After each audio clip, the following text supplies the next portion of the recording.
I'm at Orton Bradley Park on Banks Peninsula. Going to take a walk today up to Mount Herbert, which is about 995 metres or feet above sea level. Not sure, it's fairly high. Nice day today, 20 degrees Celsius, just before Easter. Just quickly show you around the park. And this is the park that I'm in. There's the car and my pack, and there's people over there, and I'm going to walk up there somewhere for the moment.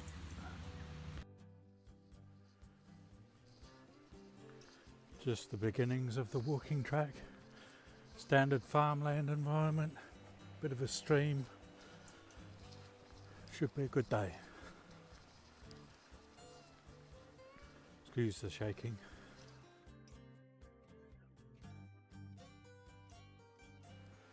Seems to be we've got some modern technology here, obviously.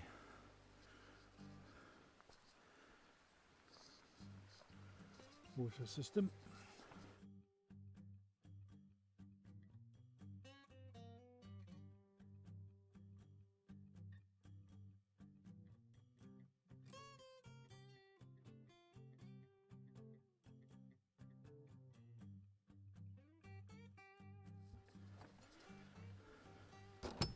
Always got to make sure that you close the gate behind you.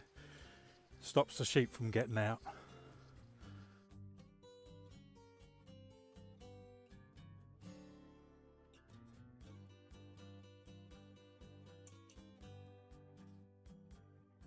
Right, I thought I'll show you where I'm going. Up there somewhere, around the back of that, and somewhere up in the cloud, probably behind that mountain there. Well, hill really, but I call it a mountain. And as you can see, that's where I've come from. I live over the other side of those hills in the distance, the other side of the harbour there. So onwards and upwards. Just a little bit more of where I'm walking. Slight uphill section at the moment. The river's still not too far away, and that's where I've come from. About a couple of clicks in at the moment. Still about 5 or 6 clicks to go to the summit. Right, here I'm just taking a 5-minute rest here. I've got to cross this stream, which I'll show you in a second. So I'm just taking 5 minutes. You can see it there really. Time to take a drink, have a bit of a refreshment. So I'll turn this around and I'll show you what the stream looks like. Right, there's the stream. That's what I've got to wend my way across. There's upstream, and there's obviously downstream, and that's hopefully the not wet side. Here's my bag, by the way. This is just all my kit. There's blackcurrant juice on that side, and a litre of water over there. My gloves, cooking stuff, water filtration stuff. In there is medical stuff, bit of rope, and inside the bag I've got some food, my tarpaulin, a bivvy bag, air pillow, and a couple of other bits and pieces. I have my poles, which I'll probably start using soon, and then underneath I've got a shell outer, because it can get surprisingly cold up on the top of these mountains when there's a southerly coming in, which there is roughly today. So hopefully I'll see you across the other side of this when I'm all nice and dry. Still. So here I am on the other side. It turned out to be a case of shoes off, wade across the river, and shoes back on again. One thing I do notice that when you do cross a freezing cold mountain stream, one appreciates putting one's socks and shoes back on as they're nice and warm. I'm standing up here because of that turnstile there. You'll see a lot of these on trails around here.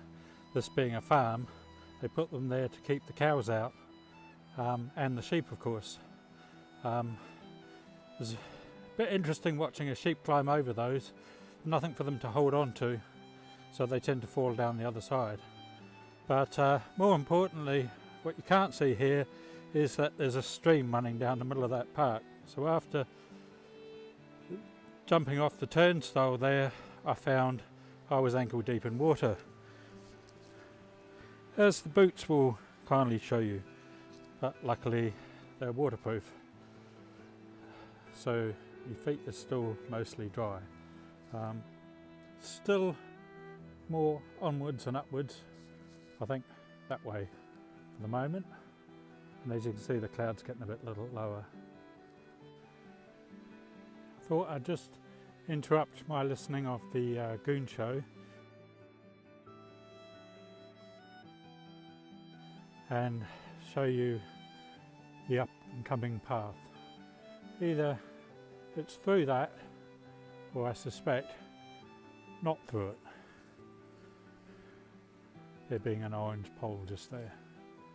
And this is also not through it, but I did, and there's a bit of gorse in there. So it turns out that I did have to come up over. This little peg here is completely hidden from the one down there, and there's a trail that goes around which stops by some stinging nettles, and it turns out that it's actually just the cow trail. So I did find a bit of a path here, and at about this stage it rained quite heavily, so I had to put the jacket on, and the clouds coming down a bit further, but I can see winds pushing it a bit, so maybe by the time I get up there it might clear up a bit. Then again, maybe not, but we'll see. Well, that's it for me today. I'm about half the way up. That's the down part, and there's the up part, and roughly speaking we go round and up. It's into that bunch of cloud into the middle, and there's another summit the other side of it that I want to go, but that's probably another 3 hours walking, and the sun will be setting in about 3 or 4 hours time, so I want to get down and be on my way home before that happens. All up, I think it's probably going to be a 10-hour day trip, so probably in some time soon I'll come back and do it again. I've been up to the summit about 5 or 6 times from all sides. This is the last trail that leads up there, and probably the hardest one. The bit that I just came up was one of those 45-degree mud slopes, the ones where you have to take 10 steps and then wait for your lungs to calm down a bit before you can go any further. The old boots work really well. It's where the old stiff soles come in. You can just dig your toes into the side of the bank and walk up, and then hammer your feet down with the tread into the muddy bits, and you get a nice bit of grip. So quite happy with those. A little bit more fitness could do me a bit better, but still there's all of this stuff that needs to be explored at some stage. That's farmland, so I can't really walk on there, I have to stick to the trail. But it's pretty good that the farmers let you walk up their land, and also they take the opportunity to put the old waratahs in with the red markers on top, so you can see what the trail actually is. A couple of times I've come down off the slope and it's been cloud or snow or whatever, and you're really struggling to look for them, but you find them and you make your way down. So I'm going to have a bit of lunch now before another rainstorm comes in, and then I'm going to wend my way back down. I just thought I'd put this section in. This is on the way down. I'm not sure you can see through there, but sometimes it's a bit of a scramble, but all the same, pretty fun walking through it, nice and cool, especially if it was a really hot day. Sun actually has come out at the moment, so getting a bit warmer. Not sure that's visible. We'll see. But I carry a thermometer on the front of my pack strap. It tells me what the sun temperature is that's hitting me rather than the ambient air temperature.